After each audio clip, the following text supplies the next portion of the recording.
of freedom passed from hand to yearning hand, and the vision of our fathers spread hope throughout this land, as the dream some fought and died for in my heart becomes my own.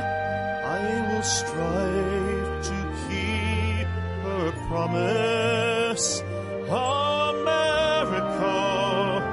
my home. America, America, may God bless America, and freedom reign across America, my home.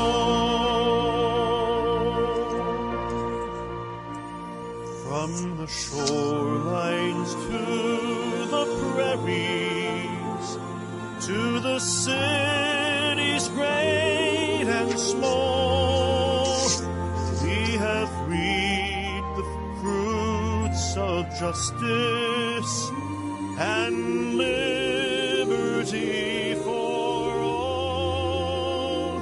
So with deep appreciation for the blessings we... Good evening and welcome to another edition of Character Matters. I'm Dr. George Simon. Welcome to the discussion about character, what I consider to be the defining phenomenon of our time, our freedom as American citizens. Indeed, the freedoms of most of the folks in the free world are all in peril because of the same thing, and that is we have before us a crisis of character, the likes of which we have not seen for some time, and it places all of our freedoms at great risk. Because whenever people behave irresponsibly, it's always a temptation for government to impose restrictions on the freedoms of individuals, to try and legislate their way out of the problems that it causes, that are caused by people behaving irresponsibly.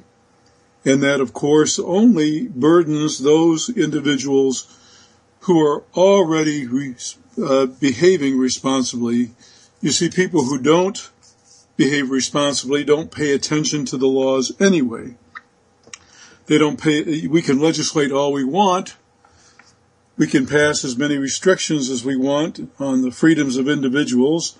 And the fact is that folks who are prone to behave irresponsibly don't pay any heed to that. They always find a way around it. And they're not going to comply anyway. Every law that we pass depends upon the voluntary compliance of responsible people to make it work. And so I'm very concerned about the erosion of our freedoms. I'm very concerned about the greatness of this country being restored. And that will only happen when we turn our full attention to what I consider to be the defining problem of our day, which is character disturbance. When we make it a point to care about character again, to say to ourselves and to know in our hearts that character matters. And that's why I've chosen this as the title of this program. Character does matter. It matters a lot. It matters to each and every one of us. And it matters for ourselves, too, because our lives are better when we ourselves are responsible. When we've taken a good hard look at ourselves, our innate tendencies, those things that came along with our biology, our innate traits and predispositions. And when we take a serious hard look at all those things that shaped us in our early childhood, whether good or bad, we take stock of all that, and we decide that for our sake and for the sake of others with whom we live, that we're going to do as best a job as we can in shaping ourselves up to be the best people that we can be. Then and only then are we likely to enjoy the kinds of lives that we are capable of, and then and only then are we likely to be able to live and enjoy the kinds of freedoms that we have all enjoyed for so long. So I welcome all of you to join the discussion today. You can call in if you want to join the discussion at area code 718-717-8296. That's area code 718-717-8296 if you want to join in. I also want to invite you to pay a visit to my website, www.drgeorgesimon.com. That's drgeorgesimon.com. And also my blog, www.manipulative-people.com. I also write for another blog that's based in the United Kingdom. It's a very popular blog titled Psychology, Philosophy, and Real Life, and you can reach that blog at www.counselingresource.com. So visit those websites, if you will. And also, you can avail yourself of any of my 3 books, In Sheep's Clothing, Understanding and Dealing with Manipulative People, Character Disturbance, The Phenomenon of Our Age, and The Judas Syndrome, all of which are available either through your local bookstore or readily on Amazon.com, BarnesandNoble.com, any of the online booksellers or e-book sellers, iBooks, iTunes. You can get it just about anywhere. You can get any of those books anywhere.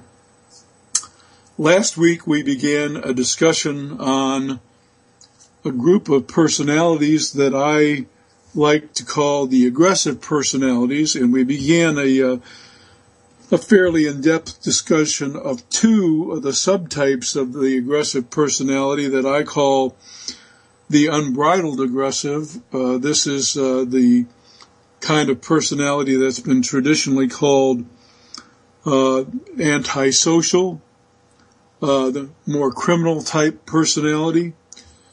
And we also covered, to some degree, the channeled aggressive personality. This is a personality that's every bit as aggressive and every bit as defiant in some ways of the major norms and rules of society as the unbridled aggressive, except for the fact that channeled aggressives, for practical reasons, and I want to stress that, for purely practical reasons, these folks will generally confine their aggressive instincts and their aggressive energies to socially acceptable outlets. These folks make great CEOs of corporations. They make great drill sergeants, military folks, even law enforcement officials. They make good sports figures.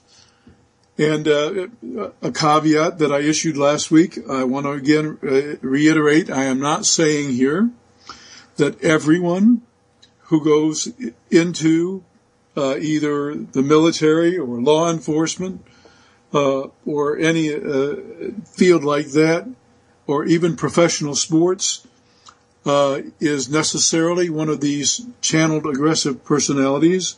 That's not the case. All I'm saying is that these kinds of opportunities, these kinds of careers, these kinds of endeavors in life provide very fertile, receptive grounds for individuals who are predisposed as fighters to pour all their energy toward positions of power and dominance over others.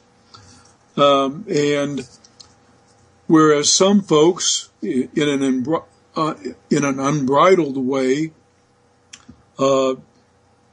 simply take no prisoners in life and don't respect any rules or any boundaries, channeled aggressive personalities will, for practical purposes, respect some limits and boundaries, even though they don't like it, and they do so primarily not out of an internal sense of obligation. I want to stress that. Not because they have some kind of internal revulsion to transgressing the major rules. That's not why they do it.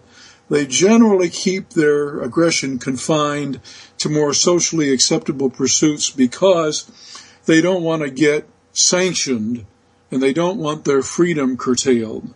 So they generally stay within the major rules. However, if they think they can get away with it, if they think that somehow they have enough power, they have enough influence, or they can afford the best lawyers, they will transgress. They will break the rules and not have a second thought about it. I discussed last week also some of the cardinal attributes of these personality types. And one of the things that I talked about all the aggressive personality types is this lack of internal inhibition, these poor, as I call it, poor internal brakes, brakes. Brakes are a really great thing on your car because there are sometimes, like when you're approaching an intersection and there's other cars there, and the light is green for them and it's red for you. It's in your best interest, and certainly in the best interest of others who are speeding along, for you to be able to slow down and come to a stop before you enter that intersection. Otherwise, there's going to be a crash on your hands. Well, unfortunately, aggressive personalities go through life with very defective brakes.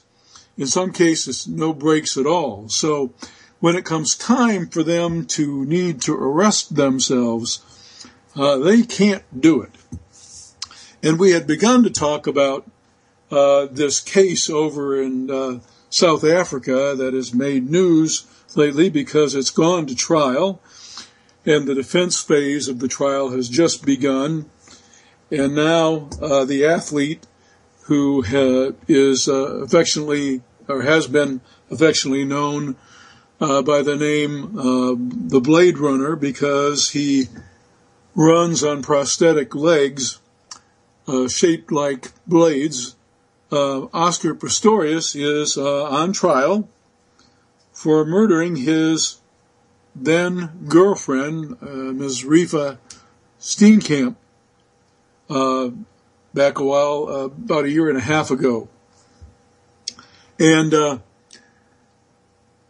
case has garnered a lot of attention, and the prosecution has been grilling on cross-examine Pistorius, and his statement that his actions were the result of a mistaken identity. He thought that he doesn't deny that he shot his girlfriend multiple times, but he says that he believed that he was in danger because he believed an intruder had entered his home.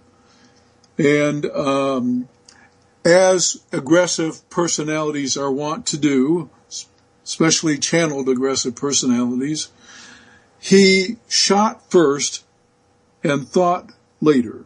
He thought he heard a noise coming from the bathroom. This is his story, by the way. And I'm not suggesting that for a minute that I believe it, although I'm not prejudging the guilt or innocence of this man by any stretch of the imagination. There are other reasons to doubt the legitimacy of this story. But his story is that he shot first, basically, and thought about it later. He heard this noise, grabbed a pistol and started firing through the door. A locked door, by the way, of a bathroom. Only after he had finished firing did he think to check on whether or not whoever might be in the bathroom might be somebody other than a burglar that he suspected. And to his horror, he discovered that he had brutally slain his girlfriend. Now, that's his story. And on the witness stand, it's very interesting. On the witness stand this past week, he broke down crying again. And I want to address this issue because it really illustrates a major point about these personality types. Individuals who go through life with no brakes and know that they have no brakes, or that they have very defective or weak internal brakes, often do things that they regret later. And sometimes they have legitimate, genuine remorse for the ways that they allow themselves to behave when they go off half-cocked, as it were. And many times this plays out in abusive relationships where the abused party sees this remorse, sees this pain that the person is in, that they once again lost control, acted first, thought about it later, and when they think about it and realize the horror that they've done, they feel bad. Well, and this many times engenders the sympathy of the person on the receiving end of their aggressive behavior. And many times this is a reason, at least one of the reasons why folks get manipulated into staying in problem relationships. Now, in the case of Pistorius and his girlfriend, we have heard that Riva actually mentioned to her boyfriend that she was afraid of him and his possessiveness. She was afraid of him because of the intensity of his possessiveness, the intensity with which he sought to assert his ownership over her scared her. It didn't give her any breathing room. It didn't give her any room for having doubts, for having qualms, for even having fears about him and his character and whether or not he would really be right for her. And this is a very common scenario with aggressive personality types. I've seen this play out many, many times. And when a person has this kind of problem, and this is why character matters. I can't stress this enough. Character matters. When a person has this problem, when a person knows, for example, that they have a really short fuse, that they tend to act too impulsively, that the way they are wired with their impulsivity and their low frustration tolerance, the way they're wired, they tend to go off half-cocked too early and do things that they later regret. When a person does that, if they have some decency of character, at least some modicum of mature conscience and character, at least some degree of empathy for others and care for others, if they recognize that this is an issue, it's incumbent upon them to do something about it, to seek help, to say, I've gone off half-cocked on my girlfriend or my boyfriend several times. I've thrown things across the room.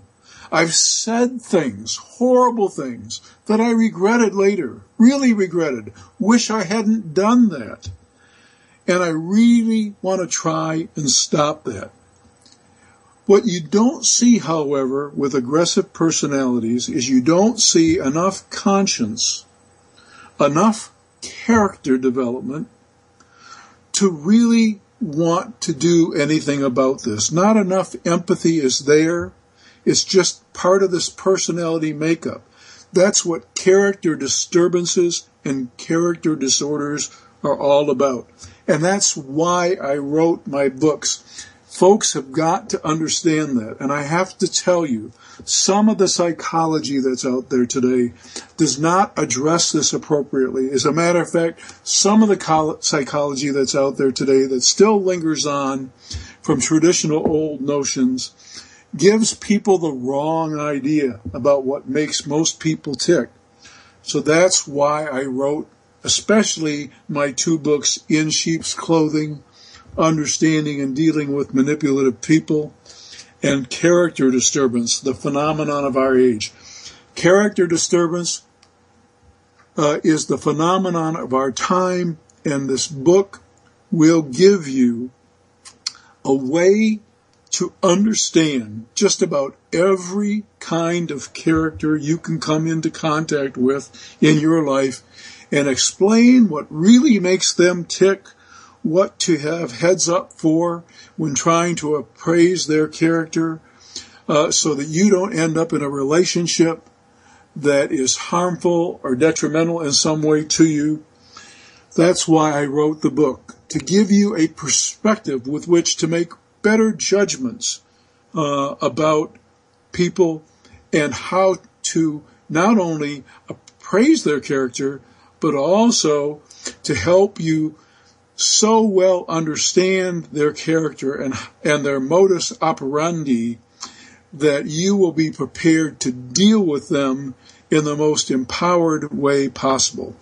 Character disturbance is rampant. You're always going to encounter somebody with some degree of character disturbance, and you need protection. You need to know what these folks are all about, what makes them tick, what kinds of tactics they use, the kind of thinking that goes on in their head that predisposes them to so much bad behavior, the kinds of attitudes that they hold that have caused certain trouble in your relationships, and how to deal with them from an empowered perspective, how to deal with them from a position of greater power and security. So if you want to share some of your own experiences, perhaps you've even read some of my material online or read some of my books, or perhaps you have not. Perhaps you're even new to this program, but have experience dealing with an impaired character of some degree, and you know exactly what I'm talking about, and you want to join the discussion. The number to call is area code 718-717-8296. That's 718-717-8296.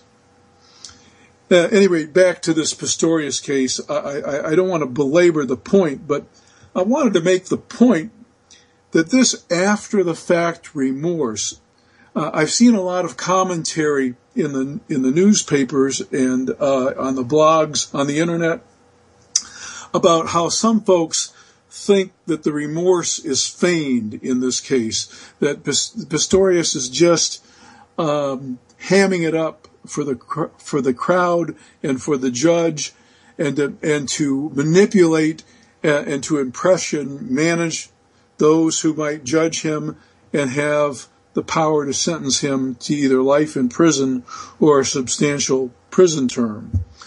And that's really, that's possible, but that's really beside the point. The point is, these folks can have genuine regret after the fact, and even genuine remorse. This man might have even, to the best of his capacity to love anybody, he might have even loved this person to the best of his capacity. That doesn't mean it was to a mature capacity where he would really have such empathy that he wouldn't have the possessive thinking and the possessive attitude that might have been a factor in this case. But there could be genuine remorse and regret there. But it's almost beside the point. In fact, it is beside the point. After the fact regret for an impulsive action like this is pointless, especially when it's after the fact regret that it's occurred time and time and time again, and the person did absolutely nothing about securing the guidance and the assistance that they need and investing the time and energy that they need to in working on their character issues. This is what didn't happen, and that's the real tragedy.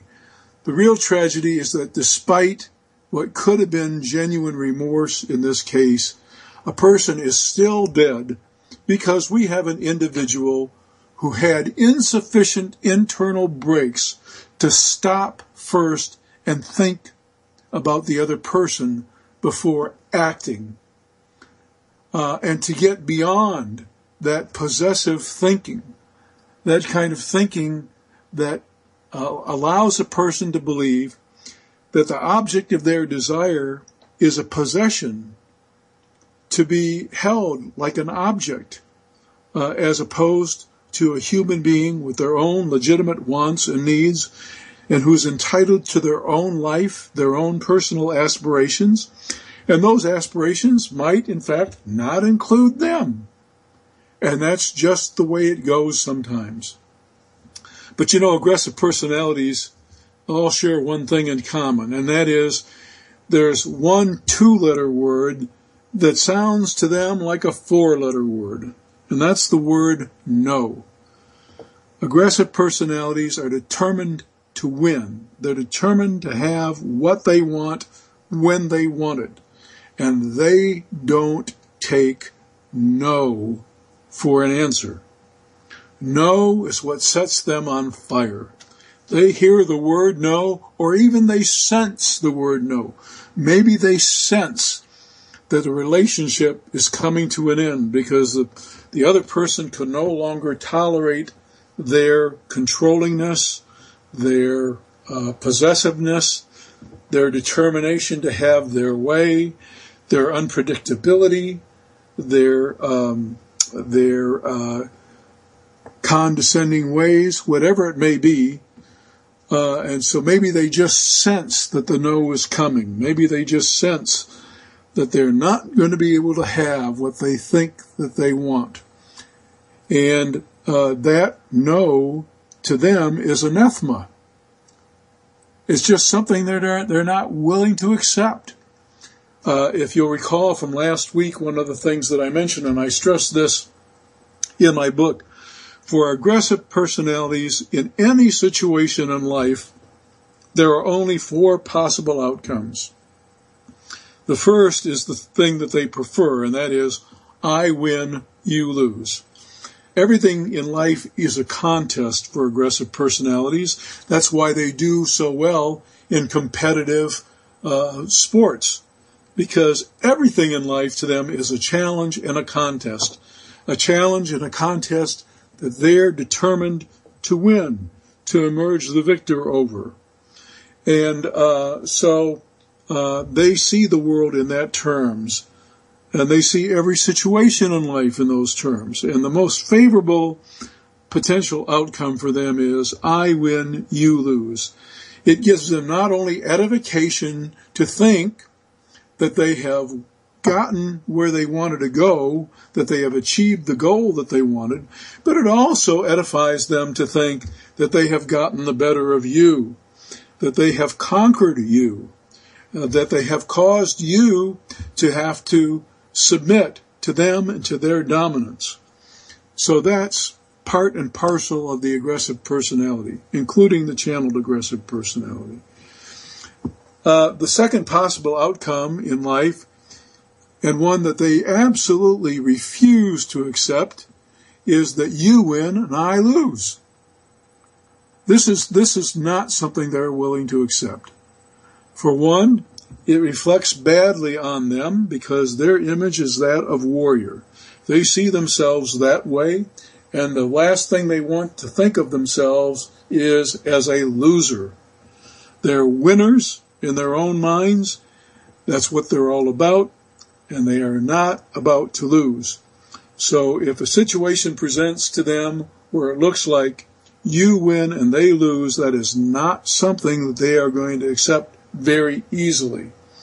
And as I mentioned last time, this is something that plays out very, very often in abusive relationships, especially when the victim in the abusive relationship has determined that they've had enough, that they're going to look out for their own safety, and that they are they're going to end the risk associated with being in a relationship with an abusive person.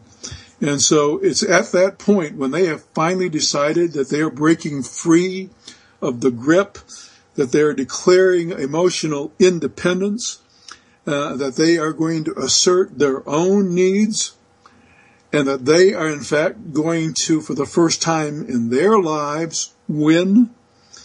It is at that time, because winning for the other person necessarily means a loss for the oppressor, it is at that time that the most danger and the most risk enters into the picture. And that's when folks who have been in abusive relationships, who have finally decided to pull the plug, this is when they are at greatest risk for harm. And I'll get back to that in a minute when I talk about the fourth scenario. The third scenario is, of course, I win and you win. Now, this is a second best. All the aggressive personalities will accept this to some degree. Of course, they would prefer an I win, you lose scenario. But if they have to settle for anything other than an outright win and a defeat of you, they will settle for an I win, you win situation. And then last is I lose, you lose. And this, I'm going to go back to the scenario that plays out sometimes in abusive relationships. When it's clear to an aggressive personality that they're facing this danger of losing and the other person winning, this is so abhorrent to them. This is such such a horrendous ego insult that they make up their minds very early on that if they're going down, you're going down too. And this is what so often plays out as a murder-suicide in abusive relationships. Now, I have to tell you, the traditional thinking on this has always been that the abused party is really a depressed person, an angry, depressed person. And the reason murder-suicides happen is that in their anger and in their impulsivity, they lash out, but they're also really self-destructive internally. They're really angry at themselves and depressed and turn it in on themselves, and that's why they off themselves as well. I can tell you that this does happen sometimes, but this is not why this scenario plays out so often. And a good demonstration of this is this most recent event that just happened in this school outside of Pittsburgh, Pennsylvania, just this past week. You have a young man without a substantial history of problems at all, and he loses it. And by the way, for all of you who think that we can legislate our way out of these problems, and for those of you who are deluded enough to think that gun control laws will solve our character problem, will make things safer, just take a look at how this young man did his damage. True, if he had a gun in his hand, the carnage might have been worse and there would have been perhaps more fatalities. However, when a person is without brakes and is on a rampage, anything can be a weapon. And if a person is in a predatory way planning an aggressive event, whether it be with a pipe bomb, whether it be with some kind of other incendiary device, no gun control laws can stop this. The only thing that can stop this kind of behavior is equipping people with the internal brakes to stop themselves. To instill in folks enough maturity of conscience, enough conscience development, enough empathy for the rest of the human race, enough regard for human beings other than themselves to exercise voluntary control. We've always known this. We've always known this. And even though we've always had character problems, and even though we've always had criminals, we have never been so afraid to have our children in school. We have never had such a huge proportion of our population incarcerated. And the fact is, our prisons are so overcrowded, and our jails are even so worse overcrowded, that you have to crawl your way into these places. There are waiting lists miles long. I hear critiques all the time. I hear criticisms about we have too many nonviolent offenders in prison. Well, the fact is that many of these folks who are in for nonviolent offenses have done plenty of violent things. It's just that they were convicted on nonviolent offenses. And many of these folks in on what seem to be benign charges, like drug charges, have done other really unsavory things beyond just their substance use. And many are more than just merely addicts who did bad things because they were addicts. And as a matter of fact, when they're in prison, they often, well, most of the time, 90% of the time, get access for the first time to cost-free treatment. And they have plenty of time to remain sober. But I'm kind of straying from the point here. The case I really want to emphasize here, the point I really want to make, is that we've always had character problems, but we haven't had anything like we are seeing now, ever, with a greater proportion of our population than any country on earth incarcerated. In some cities, 1 in 4 adults between the ages of 18 and 35 have a criminal record, have been incarcerated at some point, have been either incarcerated or on probation or parole. That's a disgrace. It's a national disgrace. And the disgrace does not just fall upon us, responsible people, for incarcerating non-violent offenders. The disgrace falls on those folks, the great numbers of folks who can't seem to conform their conduct. They can't seem to conform their conduct within at least the major rules. There aren't that many really big rules that we need to obey. We're pretty much left alone. We can do a lot of things. Nobody gets busted for the illegal poker games that we have in our homes. There are very few things that you can do so serious that you'll end up in prison. Even when it comes to drugs, because there's so many opportunities for rehabilitation. There's so many opportunities for help, many times free of charge. So the real disgrace falls on the fact that our culture has nurtured, has enabled, has even reinforced this explosion of character disturbance. And the one thing that this young man had, who stabbed all these unfortunate students in school last week, and Mr. Pistorius, who shot his girlfriend several times through a locked bathroom door.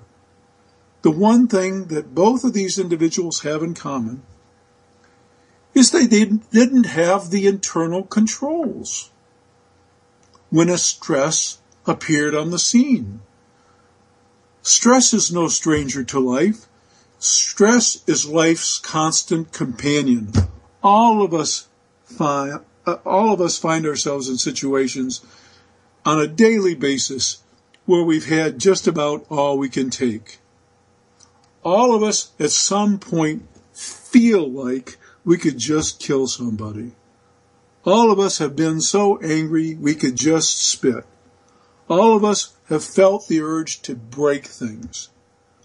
But most of us, thank God, most of us have the internal equipment.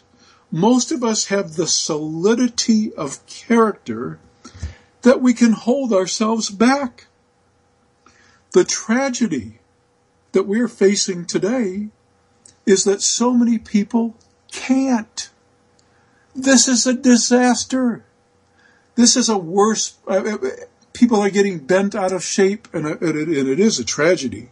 It is a tragedy, and I think it has some environmental causes that we are not being willing to acknowledge. We're bent out of shape about the alarming rise in autism rates, as well we should be.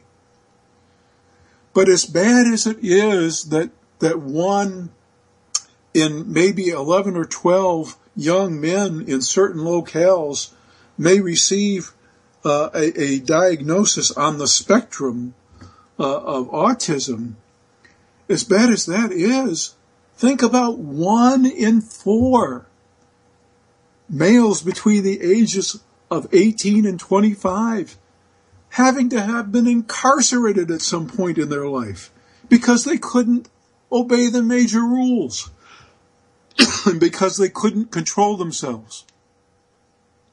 Think about that. Think about the fact that families don't hold together.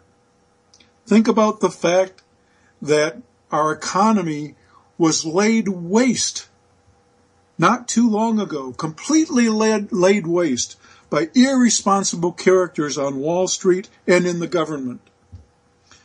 Think about the fact that you can't trust a single person who would advocate for you as your representative in government. Think about the fact that you can't trust a single thing they say because of they put a polite word to it, the spin that they have to put on everything. They don't have to, they do it to sell you what it is that they're trying to sell you for political purposes. Spin is another word for lie. There are many ways to lie. The most effective way to lie, and I talk about this at length in both In Sheep's Clothing and in Character Disturbance, especially in Sheep's Clothing. One of the most effective ways to lie is to say a whole bunch of really true stuff. Absolutely true stuff. True factual statements. Factual statement after factual statement after factual statement. Say those true things in a way that makes it appear that something bigger is true, but leave out all the devilish little details that would tell an entirely different story. That's the most effective way to lie, and that's at the heart of spin. And I can't think of a politician today who hasn't done this. As a matter of fact, Their handlers, politicians, professional handlers, groom them to do these very things. They applaud them for being able to spin with the best of them. They give them their talking points. And they have their their designated stand-ins and appointees and their designated spokespeople out on the radio waves and on TV, the various talking heads spouting the same kinds of things. All designed to spin a tale that you will buy, that will allow them to sell their agenda without you knowing the devilish little dirty details that might make you really think twice. No better way to lie. And talk about why we need character. Lincoln is reported to have said, honesty is the best policy. He's not the first to have said that. It's an old Aesop fable. But he repeated that phrase because from a political standpoint, it is actually practically in your best interest to tell the truth ultimately, because eventually the truth outs. And because the kind of continuous fighting that goes on that we have now, and the kind of continuous gridlock that we have, is the end result of this endless spinning, this blatant dishonesty, which is why character matters. I'm going to sound, if in fact I accomplished nothing more than sounding like the biggest broken record on earth. Many of you are perhaps not old enough to remember why that little phrase got started. Records could develop a little crack in them, and the needle would skip, and the phonograph needle would end up playing the same spot in a track over and over again. Well, if I accomplish nothing else than sound like a broken record when I say character matters, I will have accomplished my purpose. Through this program and through all the information that I hope to bring to you, and through some of the guests that I will have on from time to time, and through some of the discussion that I hope we have, I want to emphasize the point that character matters. It matters more than anything else. If we solve our character problem, we solve all of our problems. Even our economic problems. We solve our social problems, our economic problems. We solve our political problems. We solve them all when we solve our political problem, or when we solve our character problems. Now, when will we solve our character problems? We'll do that when we decide that that's the defining issue of our time, and we decide to pay some attention to it. The road is not easy here. It didn't take us a short period of time to get here. We didn't get here overnight. Our character crisis occurred over a long period of time, very incrementally, very surreptitiously, very innocuously, very insidiously. There's the old saying about a person thinking that they can't eat an elephant. Well, actually, you can eat an elephant if you do it one small bite and then one small meal at a time over a period of several months or a year. Eventually, you can polish off that elephant. Yeah, eventually you can do it. So, we didn't get here overnight. This character crisis occurred on a very slippery slope over a long period of time. And we've become, because of that, because it was so incremental and because it was so insidious, we've become desensitized to it. We almost don't notice it anymore. It doesn't shock us anymore when people do outrageous things. It doesn't shock us when a mayor of a city, a major city, admits to using crack cocaine, admits to getting drunk, admits to doing horrendous things in that state, and then not only refuses to resign under pressure, but then runs again and refuses to move and insists that they're going to be the people's representative, even though they have so much work to do to become a decent human being. It's not funny. We're used to this. We don't hold anybody to any standards anymore. I was reading a book, just happened to pick it up, written by Whoopi Goldberg, where she was coming to the aid of former President Bill Clinton and talking about his character issues. And, basically making the point that this is everywhere, so it's no big whoop. That's Whoopi, no big whoop, Whoopi. So we shouldn't hold anybody to any standards anymore because it's no longer the norm. We can't expect good character, and everybody has some kind of character flaw. So we should just give up on it. It does not matter. And we should just get used to it. Because the outrage is gone, we lost the outrage incrementally and we became desensitized.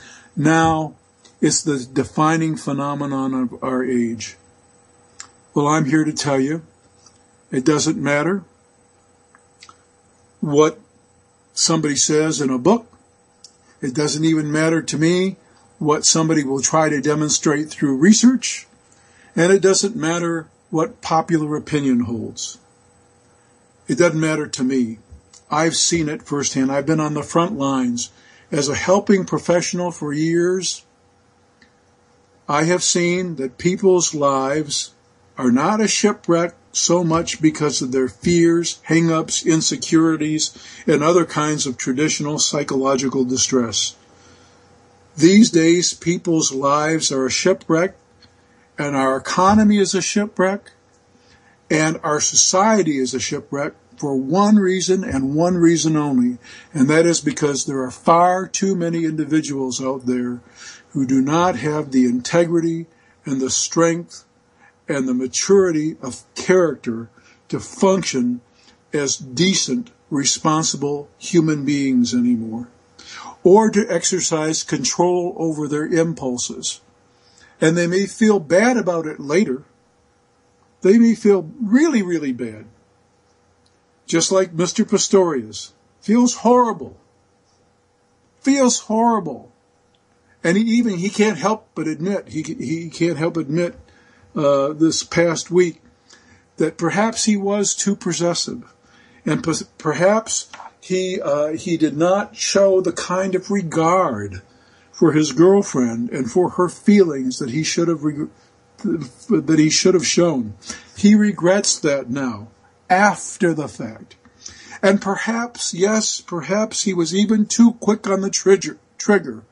Yes, perhaps there was even that time in a restaurant when he recklessly discharged a firearm in a restaurant under the table, and then, not believing that he had allowed himself once again, by the way, to do such a thing, he wanted somebody else to take the heat for it.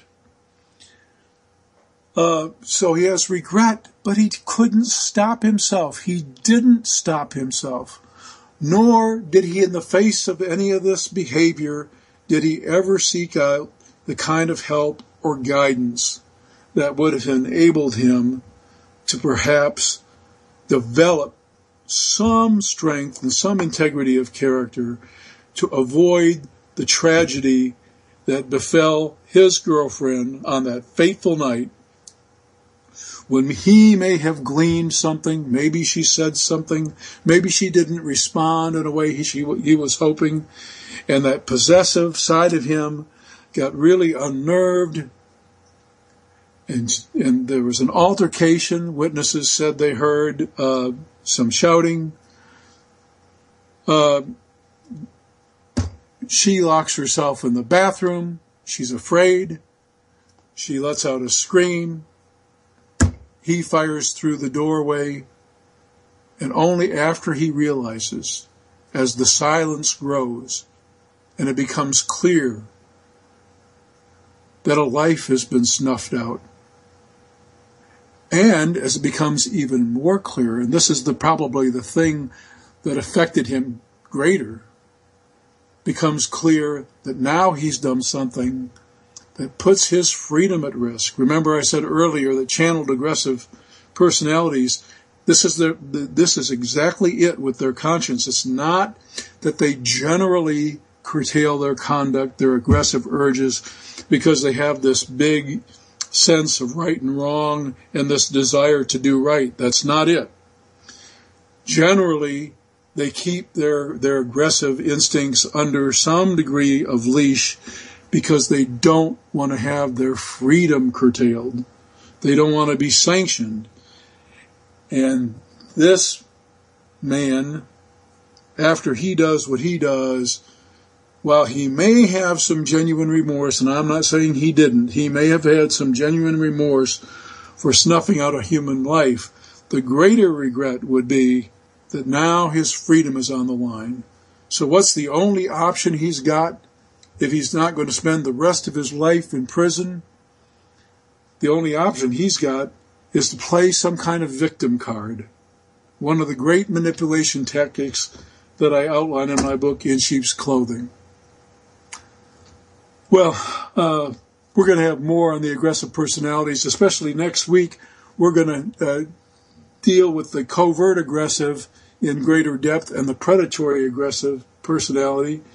And again, I want to invite your comments and to join the discussion at 718-717-8296. Call in. We'll be glad to have you share or ask your questions. I invite you also to avail yourself of my 3 books, The Judas Syndrome, written specifically for the Christian audience, because I truly believe that faith can save, and In Sheep's Clothing, Understanding and Dealing with Manipulative People, your guidebook to understanding those folks that would have the better of you while looking good doing it, and Character Disturbance, the phenomenon of our age, all available from any of the online vendors. Amazon will deliver the next day generally. You can download the books on iTunes, iBooks, or any digital format, audiobooks as well from audible.com. In the meantime, I'm going to continue my crusade here. Character does matter. Our freedom hangs in the balance, as it always has. We're great as a society when we have people of character in our country, allowing us to enjoy the precious blessings of freedom and keeping government and unnecessary laws and restrictions on our freedom out of our lives. But we're all at great risk otherwise. So let's treasure that freedom. Let's get on top of our character problem. I'll see you next week.